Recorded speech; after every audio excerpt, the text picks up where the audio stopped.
Bismillahirrahmanirrahim. Assalamualaikum warahmatullahi wabarakatuh. Hai semuanya.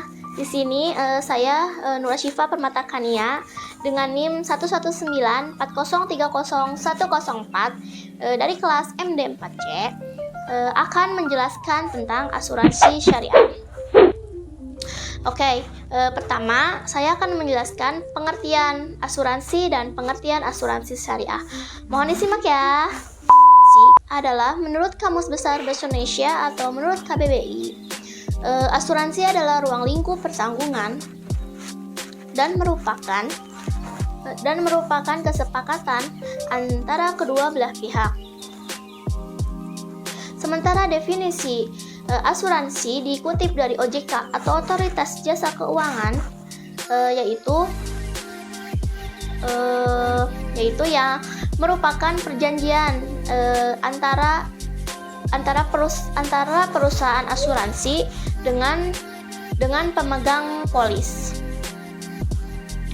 dan menjadi dasar bagi perusahaan asuransi untuk memungut premi sebagai ganti rugi berupa penggantian atau pengurangan kerugian. Selanjutnya, pengertian asuransi syariah. Asuransi syariah yaitu upaya untuk tolong-menolong dan melindungi antara pemegang polis. Sebuah usaha untuk saling membantu melalui investasi berbentuk aset. Kemudian, melalui akad syariah Islam memberikan pengembalian untuk menghadapi resiko tertentu. Manfaat yang diberikan oleh asuransi syariah sebenarnya ada 7, cuman saya ambil beberapa saja ya. Yang pertama, itu ada dikelola sesuai prinsip syariah. Suatu kelebihan yang dimiliki oleh asuransi syariah adalah hanya bisa menempatkan dana pada investasi yang menggunakan prinsip syariah. Terus yang kedua, berprinsip tolong menolong. Dalam asuransi syariah, premi yang dibayarkan akan masuk ke dalam dana tabaruk yang berguna untuk saling tolong menolong kepada sesama peserta. Yang ketiga, saya akan menjelaskan bagaimana sih sejarah perkembangan asuransi syariah. Sejarah terbentuknya asuransi syariah dimulai sejak tahun 1979 yang ditandai dengan berdirinya perusahaan asuransi di Sudan bernama Sudanese Islamic Insurance. Perusahaan tersebut yang pertama memperkenalkan asuransi syariah.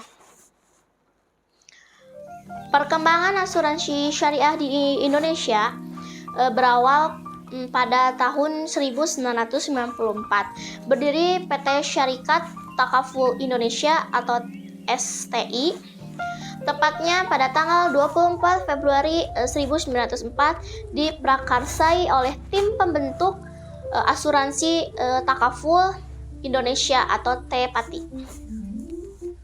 yang dimotori oleh Ikatan Cendekiawan Muslim Indonesia atau ICMI melalui Yayasan Abdi Bangsa, Bank Muamalat Indonesia, Departemen Keuangan Republik Indonesia serta beberapa pengusaha Muslim Indonesia. Selanjutnya, saya akan menjelaskan mengenai dasar hukum asuransi syariah di dalam Islam. Dasar hukum asuransi syariah terdapat di dalam Al-Quran dan Al-Hadis. Yang pertama, di dalam Al-Quran terdapat dalam Quran surat Al-Maidah ayat 2 dan Quran surat An-Nisa ayat 9. Dan dalam Al-Hadis terdapat dalam hadis riwayat Muslim dari Abu Hurairah yang berbunyi, barang siapa melepaskan dari seorang muslim suatu kesulitan di dunia, Allah akan melepaskan kesulitan darinya pada hari kiamat kelak. Oke, selanjutnya prinsip-prinsip dasar asuransi syariah. Tujuan adanya asuransi syariah adalah melindungi para peserta asuransi dari terjadinya resiko yang tidak terduga. Berikut ini adalah prinsip-prinsip asuransi syariah digunakan untuk mencapai tujuan tersebut. Yang pertama ada unity atau prinsip tauhid.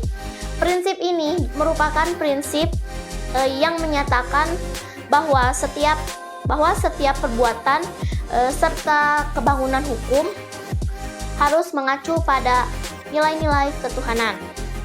Terus yang kedua ada keadilan atau justice.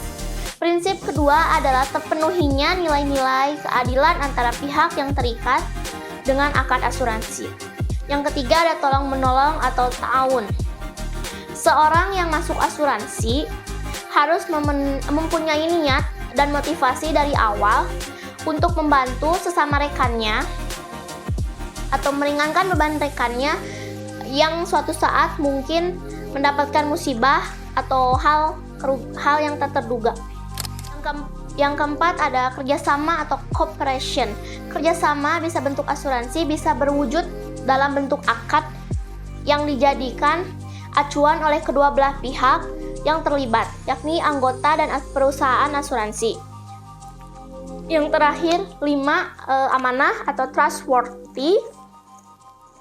Prinsip amanah dalam organisasi dapat terwujud dalam nilai-nilai akuntabilitas atau pertanggungjawaban perusahaan lewat penyajian laporan keuangan pada setiap periode. Sebenarnya ada 10 prinsipnya, karena mungkin terlalu banyak, jadi saya hanya menyebutkannya 5 saja. Setelah saya menjelaskan tentang prinsip dasar asuransi syariah, sekarang atau selanjutnya saya akan menjelaskan bagaimana sih mekanisme pengelolaan dana pada asuransi syariah. Mari kita bahas. Mekanisme pengelolaan dana peserta atau premi dibagi menjadi dua sistem. Yang pertama itu ada sistem produk saving, ada unsur tabungan. Setiap peserta wajib membayar sejumlah uang atau premi secara teratur kepada perusahaan. Besar premi yang dibayarkan tergantung pada keuangan peserta. Akan tetapi perusahaan wajib memberikan minimum jumlah premi yang harus dibayarkan. Terus setiap premi yang dibayarkan oleh peserta itu akan dipisahkan dalam 2 rekening yang berbeda.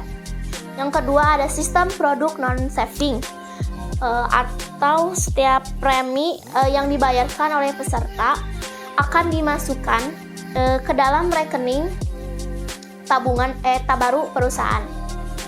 Mekanisme sebelumnya, selanjutnya adalah proses dalam asuransi syariah adalah yang pertama ada underwriting. Underwriting adalah proses menjelaskan masa hidup calon peserta dalam kaitannya dengan besaran risiko untuk menentukan besaran premi. Terus yang kedua, putuskan apakah akan menerima risiko ini. Menentukan syarat, ketentuan, dan ruang lingkup kompensasi, termasuk memastikan bahwa peserta membayar premi. Hanya 2 yang dapat saya jelaskan karena masih banyak. Selebihnya bisa dilihat di makalah kelompok 1. Oke, mungkin cukup sekian yang dapat saya jelaskan mengenai asuransi syariah. Mohon maaf apabila ada kesalahan dalam menjelaskan karena saya masih dalam proses belajar. Wassalamualaikum warahmatullahi wabarakatuh. Terima kasih.